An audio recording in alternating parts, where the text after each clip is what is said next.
guests, faculty members, ladies and gentlemen. A very good morning to all of you and a very happy Basant Panchami. A little more than 4 decades ago, when I joined the National Defence Academy, or passed out from IMA as a young second lieutenant, the normal mode of greetings amongst the armed forces officers used to be as per hour of the day. Good morning, good evening. And with the men, it used to be as per the regimental traditions. It could be Ram Ram, Sat Sri Akal, Tagda Raho, Jai Durga, etc. Couple of years back, the three services spontaneously and voluntarily switched on to Jai Hind, the salutation coined by Netaji Subhas Bose for the Indian National Army. It was not only a salutation, but a unified identity that bypassed creed and caste, a prerequisite for a stable national framework. It embodied patriotism and instilled national pride. Jai Hind literally translates into victory to India. This victory, visualized by Netaji, was to be gained by the collective effort of all Indians. Even today, securing that independent India, which he got us, or a sovereign India, requires a cohesive and a whole of government kind of an approach. This month of January, it marks the auspicious beginning of a new year. January, if I may say, is a month of actually festivals, not religious festivals. These are secular, non-religious, nationalist festivals. 12th of January was National Youth Day. We commemorate Swami Vivekananda's birth anniversary. 15th of January was Army Day. Today we are here on Parakram Divas, that's Subhas Chandra Bose's birthday. On 26th, we are going to be celebrating the joy of being free and being a republic. And on 30th, it will be Martyrs' Day, when the father of nation fell down to assassin's bullet. For me, it's a matter of great privilege to be here at the JNU on Parakram Divas and on this auspicious month of January. Professor Matu has asked me to speak about the 2 books I've written lately. That's Ready, Relevant and Resurgent, Part 1 and 2. They relate to national security and warfare. More about the latter. That's, I think, because that's a bread and butter for Gs. So I'm more comfortable writing about how warfare is evolving. So the books largely contain articles on that. And I would like to thank the university and the School of International Studies for having invited me for this memorial lecture.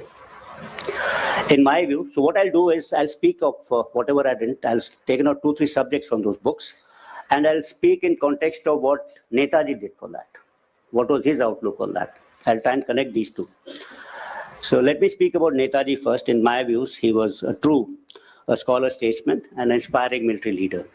In 1943, from Singapore, he gave a call for total mobilization when he said, Delhi Chalo. That call actually aroused nationalist consciousness and exhorted all Indians to fight for India's freedom. He created an army from surrendered troops in Singapore, an army which was defeated, demotivated, disillusioned. He motivated them with a national cause and fervor to fight whom? At that time, the strongest military power of that time, Great Britain. He motivated them to find their own regiments, the British Indian Army, which contained their kith, kin, and fellow beings. That's actually a no mean achievement. This clarity of purpose resulted in raising of morale and rekindling of the fighting spirit amongst the National Army. Apart from being a soldier statesman, Netaji also, in my view, was a politico-military leader and the only politico-military leader which India has produced. As a political leader, his views on India's freedom were non-negotiable. He had the strategic foresight and vision to understand the global power dynamics of his time. Even today, as India navigates this polycentric, unstable, uncertain global disorder, Netaji's policy of assertive diplomacy and strategic realism is more relevant than ever before. He created a government, built an army, planned campaigns, negotiated alliances, managed logistics for that army, demonstrating close relationship between a political vision, astute diplomacy, and military operations. He was a military leader not because he donned a military uniform. I think he was a military leader because he led by personal example. He resigned from the Indian civil services, underwent multiple prison sentences, escaped from house arrest in Calcutta, traveled incognito all the way to Afghanistan, and from there on to Germany.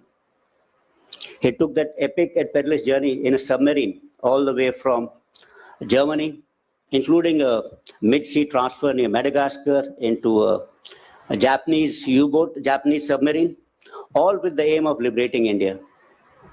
He frequently traveled by air and visited troops to review the progress of battle, all this while risking his life. Japanese at that particular moment did not enjoy that classic air superiority, so every time he flew, his life was in danger. So from that point of view, he was classically a military leader. The full impact of INA's achievements on India's independence movement is yet to be recognized. Still lesser known is the military achievements of Indian National Army. We all know that the history is written by victors and not by the vanquished. The military history that I read as a young officer, as a middle-level officer trying to prepare for my staff college or promotional exams, was the history which was written by the British. I read books like Defeat into Victory by Field Marshal William Spill, Chindit Operations, Campaign in Burma, Road Past Mandalay, John Masters, etc. Some of these books, and including the official history recorded by the British War Office in London, portrayed the Indian National Army in very poor light. INA was poorly equipped. Its regiments did not have tanks, did not have artillery, supporting forces which are required to fight modern battles. Yet they fought, and they fought with motivation. And if you know, the attrition rate which INA suffered is the highest any army has ever suffered. The fact which is very little known. So INA as a military formation and as a movement awakened national consciousness. INA was also an expression in unity in diversity because its organization transcended region, caste, religion, or gender. Let me now talk about what I've written in these two books, which I said R, and R. And let me talk about emerging concept of a nation state and concept of national security first. You know, the concept of national security has evolved over a period of time. In the ancient and medieval times, it would be the sovereign himself, that would be the government, and also the military leader. The aim of security in those days was probably to protect the sovereign himself. And borders, land, people, I think they were all irrelevant. The subjects of that monarch were expendable, and land was negotiable. The Treaty of Westphalia, I think they saw the emergence of nation states. When you talk about nation, that's a concept that of common ethnic and cultural identity. It promotes emotional relationship and bonding. A state is a political unit defined in terms of territory. It provides the basis for political and legal jurisdiction. And of course, a nation state is a combination of these two. The emergence of nation states witnessed a relook at this security paradigm. And today, when we talk about national security, it's about securing those three elements, important elements that go about constituting a state, nation state. That's firstly, it's land. Secondly, it's people. And third is the ideology of that particular state. I have written in a book about national security, and I have visualized national security as three concentric circles. The outermost circles addresses the problem, how do you secure a nation? That's the outermost circle. A subset of that is middle circle, which identifies itself with the problem, how do you defend your nation? And the inner core of it, the smallest circle inside it, is about the military preparedness of a nation. So if we analyze this in detail, then probably the first one, how you secure a nation, will lead to a national security strategy. How do you defend a nation would be leading to a national defense strategy. and military preparedness of a nation would lead to a national military strategy, from which, of course, you could derive an air strategy, maritime, or a land strategy, or a theater-specific strategy. These concentric circles which I've spoken about, they work seamlessly and interact with each other. They don't work in isolated or siloed kind of compartments. So I shall be talking about in detail about how do you secure a nation, how do you defend your nation, and what is the military preparedness of a nation. And I'll do it in the context how Netaji also saw. Netaji at that particular time fought a superpower of that time and gained freedom for us. And today we are trying to preserve that freedom. Given the current geopolitical milieu and the challenges, I think the threats and challenges, I think, were comparable at both the times. So let's talk about security first. How do you secure a state? When you talk about security, you're talking about safety. You're talking about a feeling of being safe. It's the absence of fear. It's freedom to make a choice, freedom to take a decision, freedom from coercion. This concept, however, if you may say, is slightly nebulous.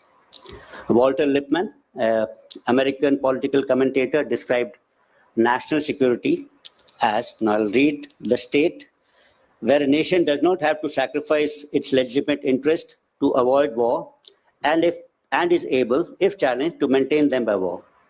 That's, I think, a very good definition, but it does not state that what all goes about in securing a state.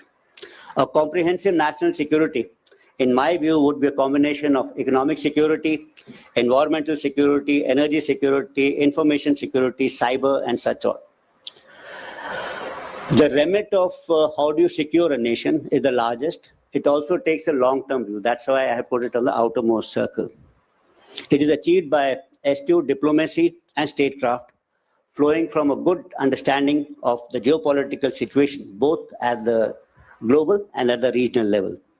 For example, it requires diplomatic creativity and imagination to be part of Quad at the same time, as well as BRICS as an SCO.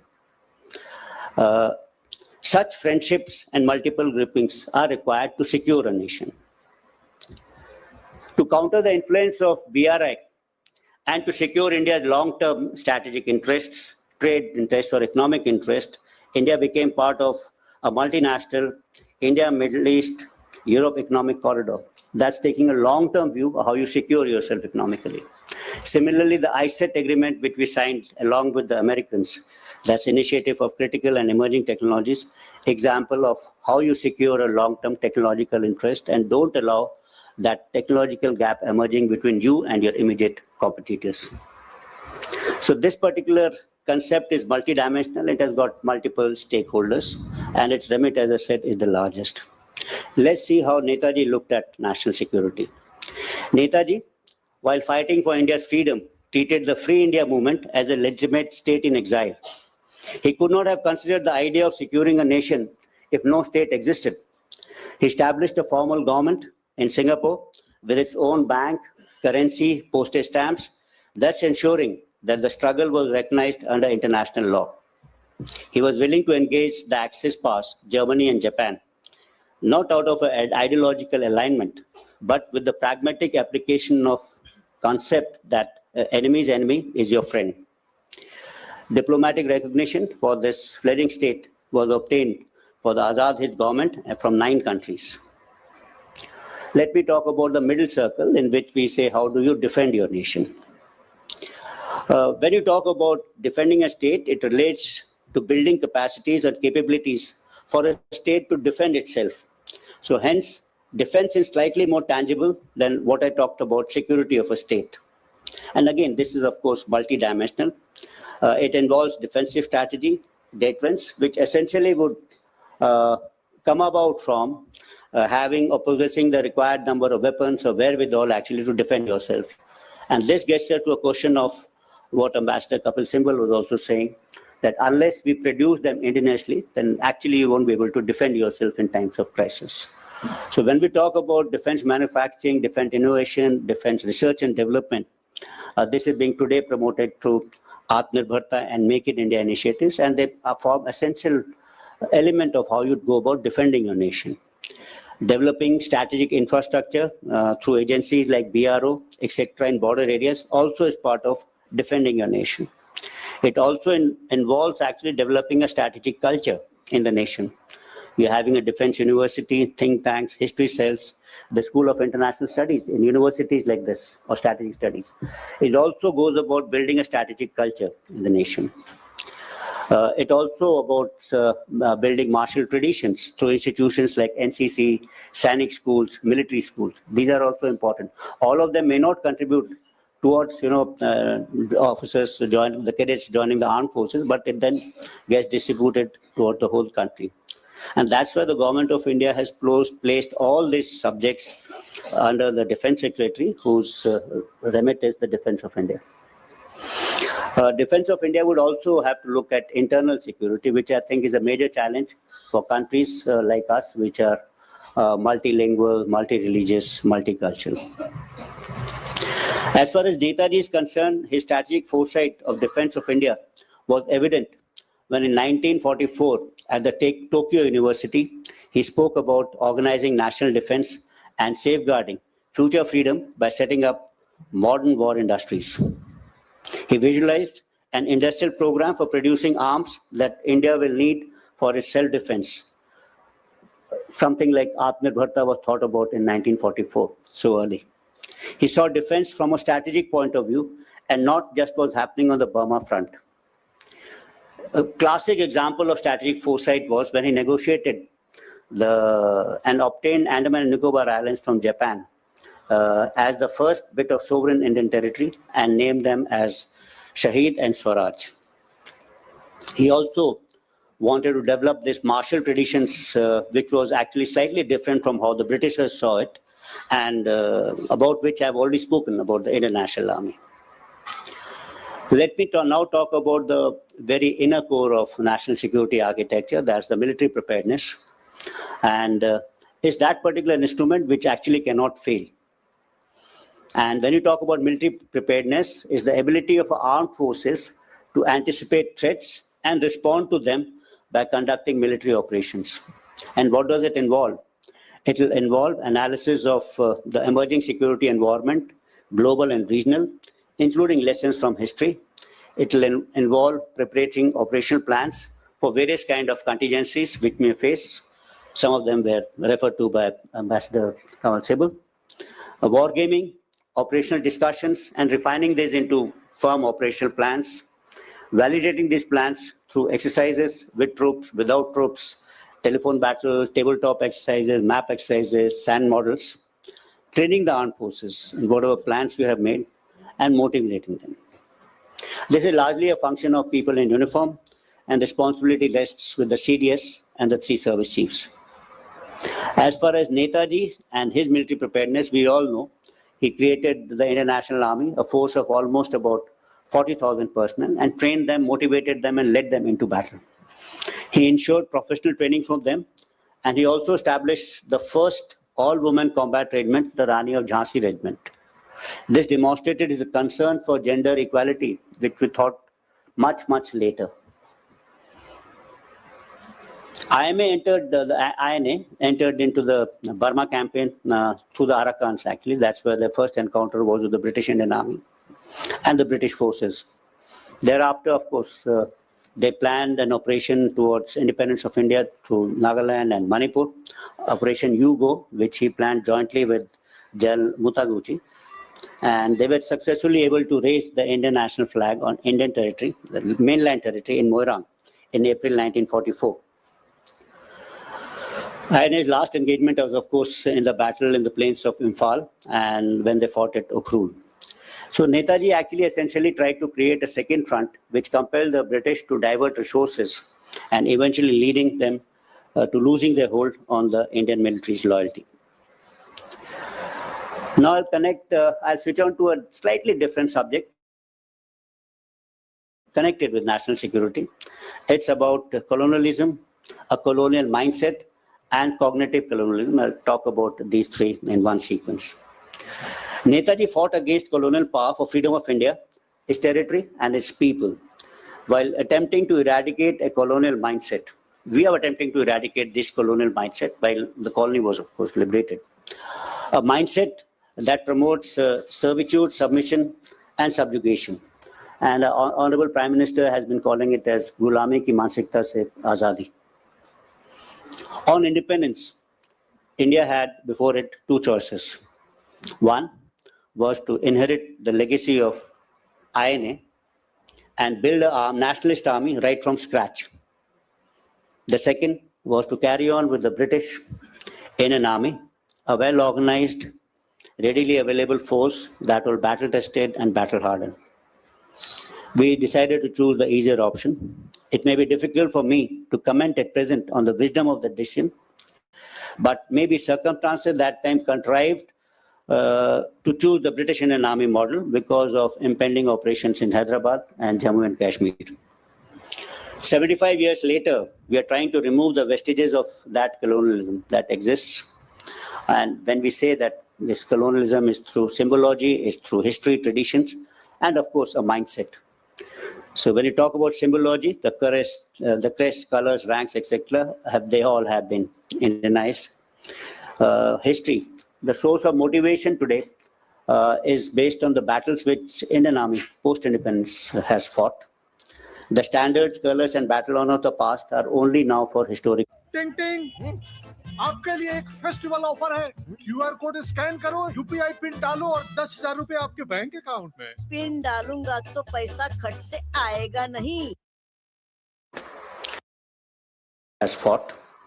The standards, colors, and battle honor of the past are only now for historical records. I've just spoken about traditions. Jai Hind was just one of them. But most important is that we need to change our mindsets. That is important. And let me now talk about something which is a new challenge, which I think is looming before us, cognitive colonialism, a term which I have coined. Historically, colonialism can be understood as the domination and reshaping of societies to serve the interests of the stronger colonizing power. Traditional colonialism rested on physical occupation and direct rule, which involved dismantling of indigenous governance, laws, and culture. Education, administration, religious beliefs, and economic structures were permanently altered. Military power was used by the British to obtain a favorably political decision from Indian rulers, either through coercion or through actual use of force. Netaji fought against this physical colonialism and ensured that India became free physically. Later, this traditional colonialism was replaced by new colonialism, which was conducted with subtlety and finesse through economic coercion, indirect political intervention, and calibrated use of global institutions, thus influencing the priorities of developing nations to suit the needs of a new colonizer. In new colonialism, political decisions of the subject state were being influenced by economic power and maybe technological coercion, denial of technology, etc. But today, we are entering into an era of what I call as cognitive colonialism. This targets the intellectual and psychological domains by exploiting asymmetries in information and communication technologies by use of artificial intelligence, machine learning, data analytics, etc. The fundamental objective is this: to dominate the mindset of population through information operations, manipulating narratives, psychological operations, thus influencing opinions of people and subsequently their governments. Such operations are aided by increasing dependence of the society on digital media on one hand, and advances in technologies like artificial intelligence, communication networks, machine learning, data analytics, and so on. So what we can witness as social disorder could be in the nascent stage of cognitive colonialism. Remember, the harbingers of traditional colonialism were actually led by trading companies. We all know East India Company. Neo-colonialism was led by multinational companies. We don't have to name them, a number of them. And cognitive colonialism will be ushered by large IT companies, data mining companies, technological titans. They may be forebearers of such a colonialism. Economic colonialism and cognitive colonialism are actually a post-Netaji phenomenon. What Netaji practiced and promoted was this concept of nationalism. I believe we can build resilience in a society to protect itself against such kind of engineered social unrest and cognitive manipulation. So this I thought was important. It's a kind of a threat which I feel is there. Netaji also promoted freedom of ideas, thoughts, innovation. He always spoke about edginess, Indianness, innovative and imaginative kind of a mindset, which was anti-colonial. And I'll spend some time on talking about free thinking and innovation. Normally, when we talk about innovation or innovative mindset, we naturally associate this or relegate it to defense manufacturing, defense R&D, etc. I don't think we have to move beyond laboratory startups and defense production lines. Innovation actually begins slightly upstream in institutions like this, that we are permitted to think, question, dissent, and recombine ideas. Without free thought, organizations only optimize what already exists. Innovation is a product of ability to think differently. I think first and foremost for the defense services is that to think differently, because the threats and challenges which India faces are unique to itself. So hence we have to find our own solutions to those threats and challenges. Western concepts, Western weapon systems will only introduce predictability in warfare, and there'll be no element of surprise, and surprise is an element of victory actually in warfare. So I think we have to think slightly differently than this Western constructs, not only about strategy, but also about weapon systems. And for this, we need to take inspiration from Indian strategic culture. Indian culture offers a long tradition of adaptive, heterodox, and context-sensitive thinking rather than rigid doctrines. And in this, actually, Netaji drew his inspiration from Bhagavad Gita and modern reinterpretation of India's cultural and philosophical heritage, testing them as texts of duty, courage, and disciplined action. Netaji's interest in strategic thought and historical statecraft is comparable to Arthashastra's teachings, emphasizing realism, intelligence, and statecraft, thus connecting classical Indian strategic culture and contemporary doctrines on deterrence, alliance building, and internal security.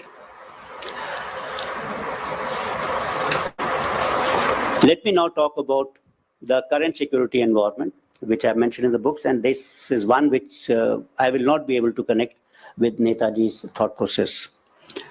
So probably the world today is maybe in a similar kind of a global situation, could be similar to a pre-World War II situation, an era of great uncertainty and flux as it's prevailing today, also prevailed probably during Netaji's time. Today, traditional assumptions about stability, deterrence, clearly define adversaries, foes, friends, etc. This is steadily eroding. The line between war and peace is blurring. What the world is witnessing is not change and transformation, but great disruption. And this disruption is geopolitical disruption, geoeconomic and technological disruption. And this has got huge implications for the military. So what I'll do is, I'll talk about its impact on the military more, then about what's happening on diplomacy and other fields. So when we talk about geopolitical disruptions, they may define the kind of type of conflicts we may fight, the nature of wars we may fight. Economic disruptions, supply chain disruptions may define the duration of that particular conflict, but technological disruptions will decide the outcome of those particular conflicts. So geopolitical uncertainty is largely a political and diplomatic challenge with military or security implications. We are passing through currently in the most dramatic moment of global geopolitics, and current events have ruptured the post-World War II global order. Such developments directly influence or challenge established global institutions, and there are no permanent friends or allies. The very concept of sovereignty, the very basis of a nation state, is getting challenged today. As far as technological uncertainties are concerned, we are all aware that technology will impact how we live, how we earn a livelihood, how will we work, play, learn, how will we produce, even reproduce, and how will we socialize. And there are a large number of technologies which are going about changing the way we live, and similarly, the way we're going to fight.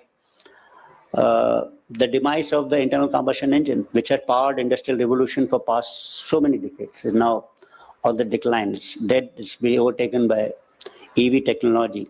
The sources of energy shift from traditional fossil fuel to renewable energy. Bioengineering, genetic therapy, anti-aging research, artificial intelligence is being told as the most transformative. Its potential is comparable to like invention of electricity, machine learning, data analytics, space technologies. So they're not only going to influence the way we live, but the way we're going to fight.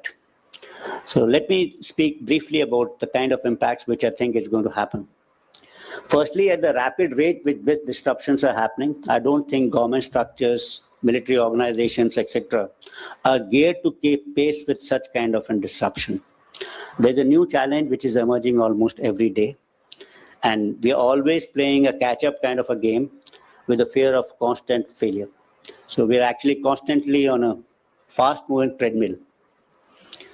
There's also an increased propensity amongst nation states to use force for gaining those political objectives. And there's a total disregard for rule-based order, and this might is right kind of phenomenon we're seeing. Why this is happening is, I think, because technology today provides an option to you, long-range precision targeting. So there's no collateral damage, and hence there's no moral dilemma against the use of force for attainment of political objectives.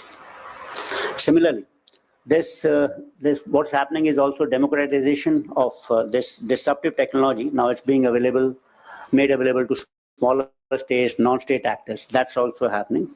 And hence, the world is entering into an era where they're no longer declared kind of wars, they're informal wars. That's more of a trend now.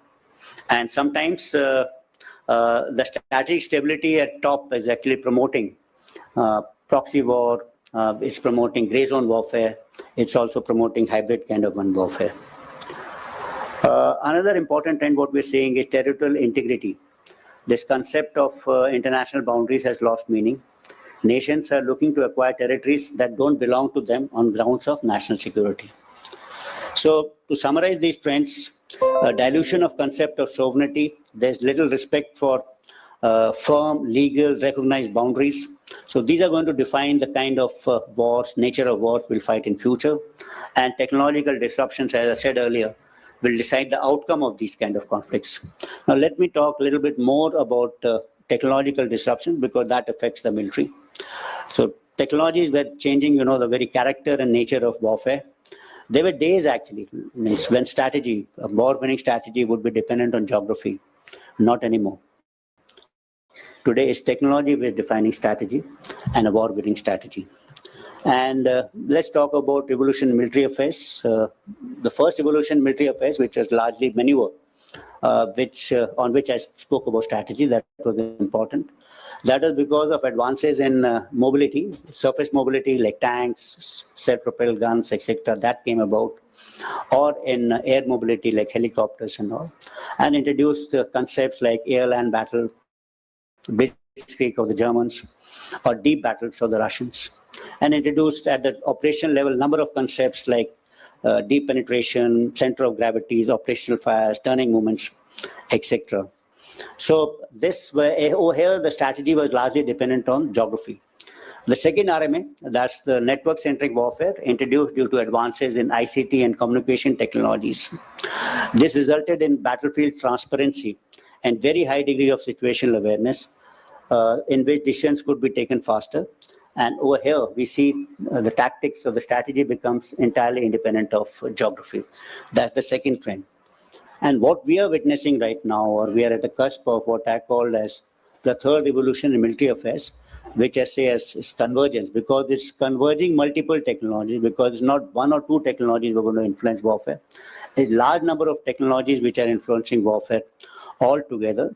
And convergent warfare is actually combining kinetic with non-kinetic operations, contact with non-contact operations, manned with unmanned and autonomous, such kind of weapon systems. It's kind of converging tactics, operational art, and strategy together. It's converging the first evolution in military affairs with the second and third, and it's converging the traditional domains with the new domains of warfare. And the warfare of future will hence be always integrated, networked, and increasingly intelligent. Let me now talk about domains of warfare. We are all aware of the old domains of warfare and the new and the emerging domains of warfare. The Netrapo speak about old domains. They are land, maritime, and the seas. And of course, the new domains are cyberspace, electromagnetic spectrum, and the cognitive warfare. So warfare, if we see in the old domains, will always be long, it will be brutal, and it will be kind of a slugfest. And we're seeing this happening in, say, Ukraine, we're seeing this happening in Gaza, because weapon systems largely and the strategy along with that, which is being used, is already had been developed, say, hundreds of years back. We're seeing tank for the last 100 years on the battlefield. Artillery guns, even, say, longer, rifles, muskets, etc. But warfare in the new domains, I believe, would be faster, smarter. And this is because it's easier to create asymmetries in new domains of cyberspace, etc. And this is what we witnessed in Operation Sindoor, or in some to a large extent also in the conflict between Israel and Iran, which is a 12-day-long conflict. So over here, actually creating asymmetries, technological asymmetries in the new domains become important. It's difficult to say which war will be decisive, because war is actually flows out of your political intent, and if your intent is connected with land, then of course you could be fighting a war in old domain, which I said could be brutal long. So for a country like India, which has a disputed border, which again was mentioned earlier, two countries trying to claim what is Indian territory, for us, there could be a possibility of this long drawn out war in old domains, for which we have to be always prepared. Yet we need to avoid it and be prepared to fight a smarter kind of war. Also, these domains of warfare, old, new, they're all expanding actually with large amount of speed. So when we talk about maritime domain, it is to a undersea, seabed warfare is connected with it. When we talk about air domain, which looking at lower airspace, which is now congested with lot of ammunitions and drones, which is also connected with, say, near space, which is almost about, say, 100 kilometers or maybe more, because of hypersonics and missiles coming in over there. When we talk about cyber, it's actually into a digital domain, so it's expanded much more. Similarly, space, when we talk, it's no longer related to the orbital space, that's a LEO, MEO, or geostationary orbit, but we're also looking at, say, cislunar space tomorrow. So these domains are expanding, and yet we need to connect and understand as to what's happening in all these domains and fight an integrated kind of a battle, intelligent battle. So this is where actually warfare is heading, and this is where we also think that we have to be prepared for such kind of challenges in future. So what are we doing about it? That would be a question. So preparing for future threats and challenges demands a system-level transformation across how the Indian military thinks about war and organizes for it and nurtures its officers and men. This all will require conceptual or doctrinal kind of shifts, organizational and structural changes, cultural realignment, and procedural reforms, actually, so that we are able to adapt to this kind of a change. So as far as conceptual and doctrinal changes are concerned, we released a number of joint doctrines, which Professor Gautam Sen said that a number of them are now available in open domain, which people can read it. In fact, yesterday we released a military quantum mission policy framework. So it's not only doctrines.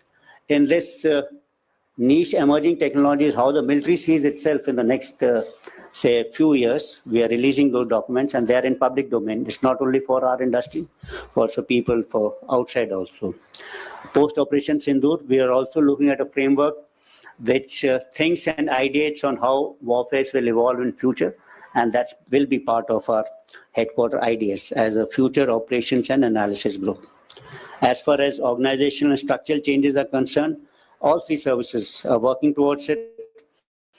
You must have seen the army looking at Bharat Battalions, Agniban regiments, which are a fallout of Operation Sindoor. And of late, the government has given them sanction to reorganize its Mountain Strike Corps into IBGs, integrated battle groups, which will force application become slightly easier. And the ultimate would be, which we are trying to attempt at among the three services was establishment of integrated theatre commands. As far as cultural changes are concerned, we are trying to create a joint culture which is slightly different from service-specific cultures in which we've been molded for the past 78 years. So this is what we are working at. Procedural changes would involve things related to procurements and sustenance, maintenance of equipment.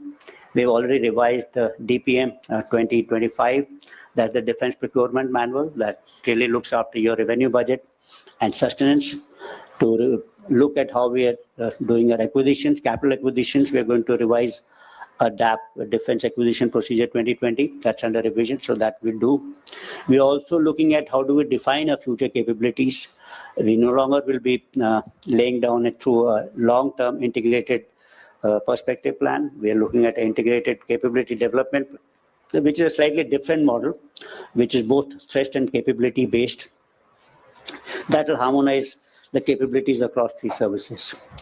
So this is how we are looking in the Indian Armed Forces about the future, and some parts of it were related to what Netaji foresaw. And as part of my concluding remarks, I would say that Netaji Subhas Bose's military leadership, political outlook, and statesmanship offers enduring lessons. They remain highly relevant in ensuring national security, act as a source of motivation, and promote innovative ideas. The fourth generation and force application paradigm has changed over a period of time, but some of these principles remain constant. Innovative culture, ingenious approach, and imaginative application of mind are important. In the end, I'll end with a powerful expression that Netaji had coined and continues to inspire all of us. I started my talk with it. It embodies an affirmation of purpose, resolve, and unity. Jai Hind. Jawaharlal Nehru University, Ambassador Kamal Sibal. We have former Chief of Army Staff, Jal Deepak Kapoor. We have Chairman, National Security Advisory Board, Shri Alok Joshi. Professor Amitabh Matu, Dean of School of International Studies. Professor Gautam Sen. Professor Meeta Mehra. Distinguished guests, faculty members, ladies and gentlemen. A very good morning to all of you and a very happy Basant Panchami. A little more than 4 decades ago, when I joined the National Defense Academy or passed out from IMA as a young second lieutenant, the normal mode of greetings amongst the armed forces officers used to be as per hour of the day. Good morning, good evening. And with the men, it used to be as per the regimental traditions. It could be Ram Ram, Sat Sri Akal, Tagra Raho, Jai Durga, etc. Couple of years back, the three services spontaneously and voluntarily switched on to Jai Hind, the salutation coined by Netaji Subhas Chandra Bose for the Indian National Army. It is not only a salutation, but a unified identity that bypassed creed and caste, a prerequisite for a stable national framework. It embodied patriotism and instilled national pride. Jai Hind literally translates into victory to India. This victory, visualized by Netaji, was to be gained by the collective effort of all Indians. Even today, securing that independent India, which he got us, or a sovereign India, requires a cohesive and a whole of government kind of an approach. This month of January, it marks the auspicious beginning of a new year. January, if I may say, is a month of actually festivals. Not religious festivals. These are secular, non-religious, nationalist festivals. 12th of January was National Youth Day. We commemorate Swami Vivekananda's birth anniversary. 15th of January was Army Day. Today we are here on Parakram Divas, that's Subhas Chandra Bose's birthday. On 26th, we are going to be celebrating the joy of being free and being a republic. And on 30th, it will be Martyrs' Day, when the father of nation fell down to assassin's bullet. For me, it's a matter of great privilege to be here at the JNU on Parakram Divas and on this auspicious month of January. Professor Matu has asked me to speak about the two books I've written lately. That's Ready, Relevant, and Resurgent, Part 1 and 2. They relate to national security and warfare. More about the latter. That's, I think, because that's our bread and butter for Gs. So I'm more comfortable writing about how warfare is evolving. So the books largely contain articles on that. And I would like to thank the university and the School of International Studies for having invited me for this memorial lecture.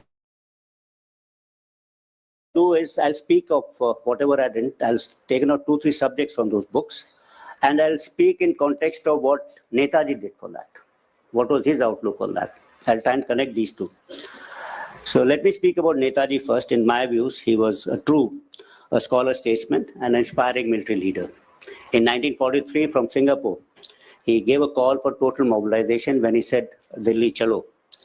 That call actually aroused nationalist consciousness and exhorted all Indians to fight for India's freedom.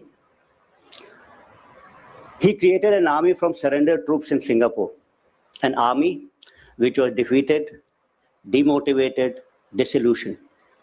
He motivated them with a national cause and fervor to fight whom? At that time, the strongest military power of that time, Great Britain. He motivated them to find their own regiments, the British Indian Army, which contained their kith, kin, and fellow beings. That's actually a no mean achievement. This clarity of purpose resulted in raising of morale and rekindling of the fighting spirit amongst the National Army. Apart from being a soldier statesman, Netaji also, in my view, was a politico-military leader and the only politico-military leader which India has produced. As a political leader, his views on India's freedom were non-negotiable. He had a strategic foresight and vision to understand the global power dynamics of his time.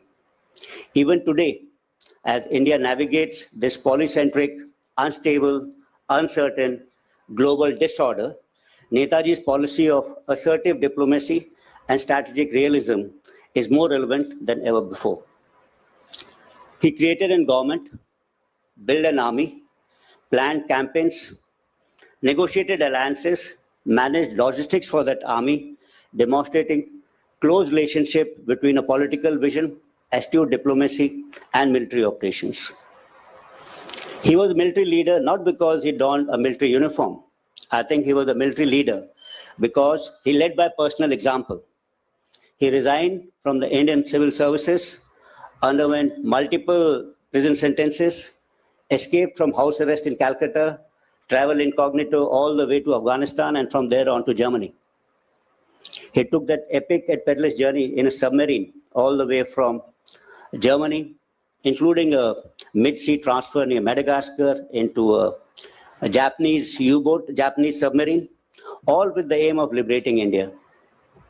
He frequently traveled by air and visited troops to review the progress of battle, all this while risking his life. Japanese at that particular moment did not enjoy that classic air superiority, so every time he flew, his life was in danger. So from that point of view, he was classically a military leader. The full impact of INA's achievements on India's independence movement is yet to be recognized. Still lesser known is the military achievements of Indian National Army. We all know that the history is written by victors and not by the vanquished. The military history that I read as a young officer, as a middle-level officer trying to prepare for my staff college or promotional exams, was the history which was written by the British. I read books like Defeat into Victory by Field Marshal William Mill, Chindit Operations, Campaign in Burma, Road Past Mandalay, John Masters, etc. Some of these books, and including the official history recorded by the British War Office in London, portrayed the Indian National Army in very poor light. INA was poorly equipped. Its regiments did not have tanks, did not have artillery, supporting forces which are required to fight modern battles. Yet they fought, and they fought with motivation. And if you know, the attrition rate which